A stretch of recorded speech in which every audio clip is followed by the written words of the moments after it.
Hello and welcome to the Hill and Ponton video blog. I'm Brian Hill here today with Carol Ponton. We're going to be talking today about the people that got left out of the bill that was passed by Congress concerning blue water veterans. That is the sailors who served on the carriers who were more than 12 miles from the coast of Vietnam. So this is very important information. So stay with us and we'll be right back.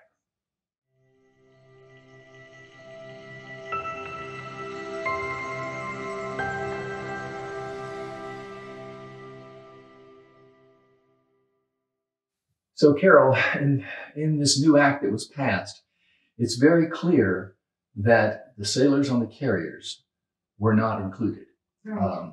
There was a strong push by several organizations to get these sailors covered by the new act, and it was turned down by Congress. So the question is, what do we do now? How can we help these veterans? And I think what we need to understand is that we may not be able to get the presumption of exposure to Agent Orange for these men, but there's a lot of things that we can do for them. Carol, you've handled these kind of cases. Right. It's so sad because you want to help these veterans, but the great thing that we found is many times, we've been able to get them service connected in other ways. Asbestos exposure, JP4 fuel exposure. There are a lot of things that once we look at exactly what the veteran did on that carrier and where exactly they were, we're able to get them many benefits similar to or the same as they would get from exposure to Agent Orange.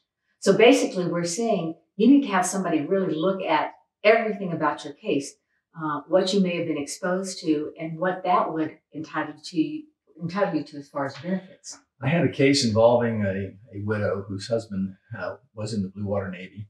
And we fought like crazy to try to get the presumption of Agent Orange for that veteran, and we just couldn't get it.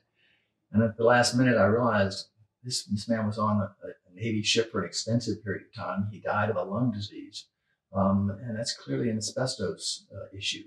And we brought that up. We have an expert, one of the most qualified experts in the country. Wonderful. Was formerly the person who did all the testing for the military. Yeah, and she gave us the opinion we needed, and we got service connection, even though we never got the presumption of Agent Orange.